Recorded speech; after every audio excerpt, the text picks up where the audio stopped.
Hello? Hey, yeah, Ed, you ready? All right, let's lace these up. Let's go for a run.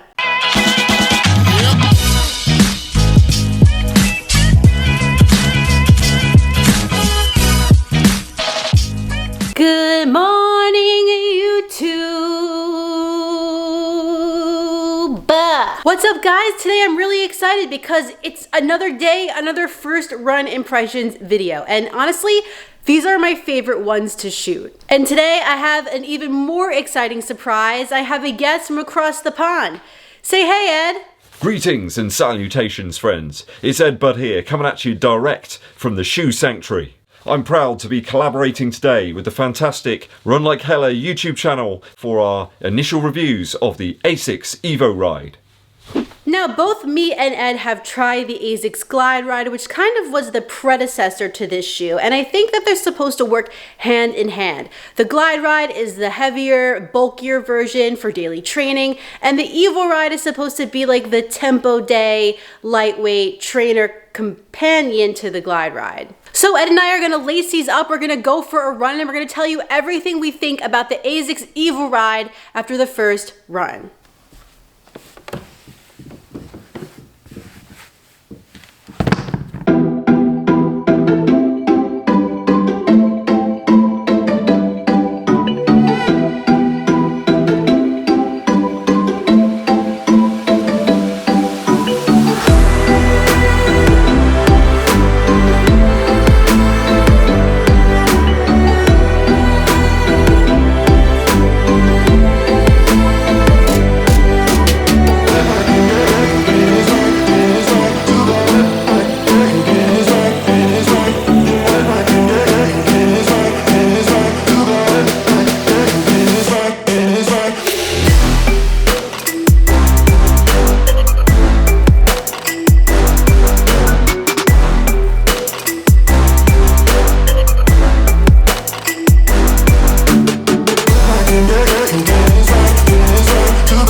Alright guys, so if you're familiar with running ShoeTube, then you know that Edd Bud is a pretty knowledgeable guy from across the pond. We decided to team up today to give you our first run impressions of the ASICS EvoRide. So we're gonna switch this up a bit today. I'm gonna go over what I liked about the upper, the midsole, the outsole, and the value of the shoe. Then we're both gonna rate each category out of 3. So we'll see, do Ed and I have the same opinions or do we differ slightly in what we like? This is gonna be fun. It's like a 2-for-1 special. It's 2 opinions for the price of 1, and we love a deal. All right, so let's get started.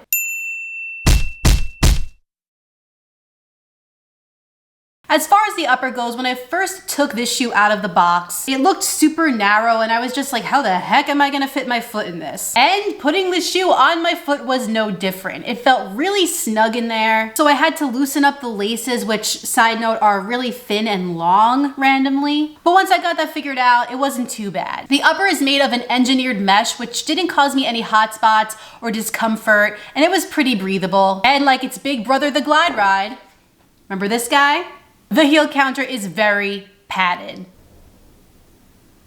And it's interesting because the tongue on the EvoRide is even more beefed up than the GlideRide, which is supposed to be like the daily trainer, big heavy shoe, and this is supposed to be the lightweight tempo day shoe. Seems like they should swap tongues.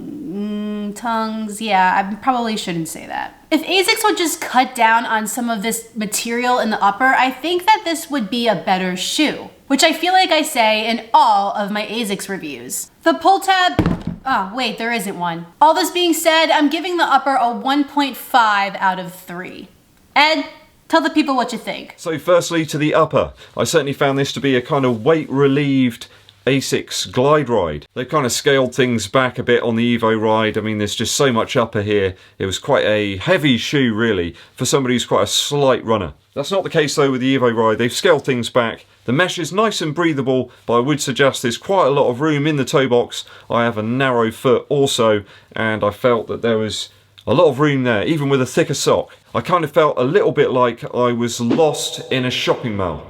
We certainly need to discuss the laces. I too found them very, very long. In fact, a good 13 inches worth of lace on either side of the shoe. It's just sheer madness. Also, it feels like there's a little bit too much tongue than is necessary. I think they could have perhaps got rid of a little bit more of it. No one dislikes a light shoe, right? That upper's plush. It does feel very deluxe, but I think they could have perhaps relieved even more weight from it. So in terms of the upper, I think I'll probably give this a 2 out of 3.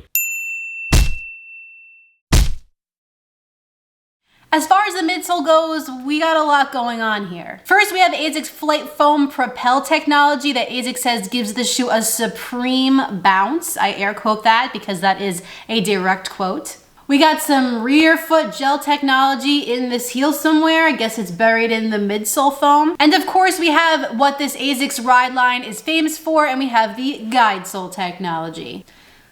The ride of the shoe wasn't bad, but it wasn't my favorite either. I didn't really feel like the foam was bouncy. In fact, I was feeling like it was a little too firm for my liking. I ran 5 miles and I was definitely craving a little more cushioning underfoot. Now granted, I did run on really tired legs, so that might have something to do with it, but even so, I think it was just a little too hard for me. What I will say is that I like the guide sole technology in the EvoRide much better than I do in the GlideRide. The transition in the EvoRide feels buttery smooth, and I feel like there's probably less of a learning curve in this shoe when getting used to that guide sole technology. It's a little less harsh.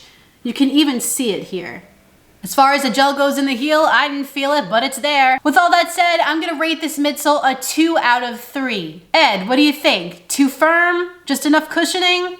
I certainly got the feeling like I've been in this shoe before, and I couldn't quite figure out where. And then it came to me. It certainly feels quite like the Zoom Fly original in the midsole. You've got that kind of falling off a building feeling. Not that I've ever fell off a building, I hope I never do. But you certainly get that feeling with the rocker type action in the EvoRide. Certainly if you take out the insole of the EvoRide, you're left with a very, very firm feeling underneath. I think that insole's actually providing quite a bit of the cushion.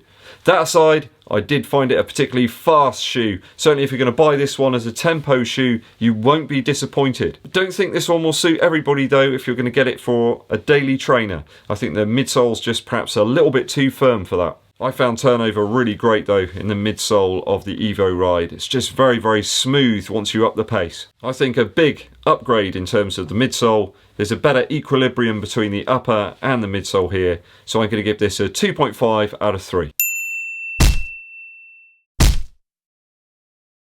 The outsole of the EvoRide is made up of ASICS high abrasion rubber, which is in the forefoot and dips down into the midfoot, where we then have some exposed flight foam propel material.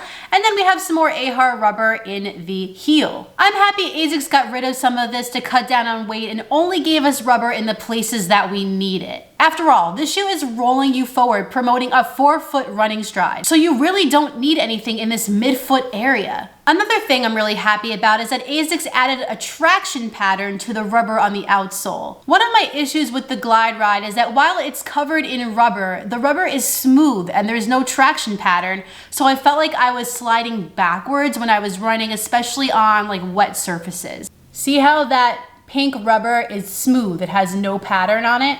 I ran on a slightly damp day in the EvoRide and I had no issues with sliding backwards or any problems with traction whatsoever. I just felt more confident. So for that, I'm giving the EvoRide outsole a 2.5 out of 3. Ed, what do you got? I think that ASICS have really hit it out the park with the outsole on the EvoRide.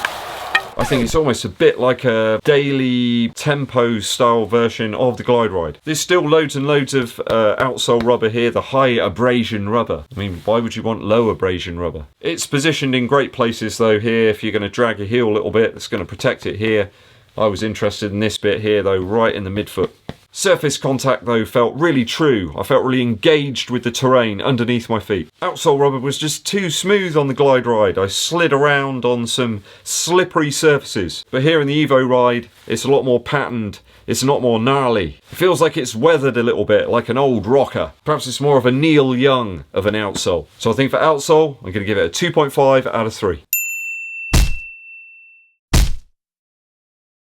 The EvoRide is $120 US, and I think that's a fairly good price point if you like a firmer ride and want a shoe that will probably last you a long time. Like I always say, ASICS shoes are pretty much bulletproof. That being said, there are other shoes that I would likely grab before this one in that price point.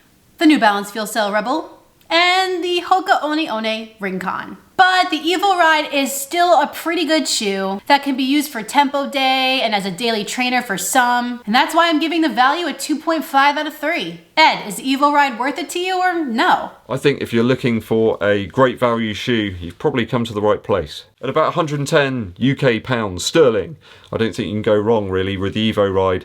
If you're looking for something you can use perhaps for a 10k race, maybe even for a half marathon, and some tempo training, the EvoRide is probably really good value. I'm going to give it a 2.5 out of 3.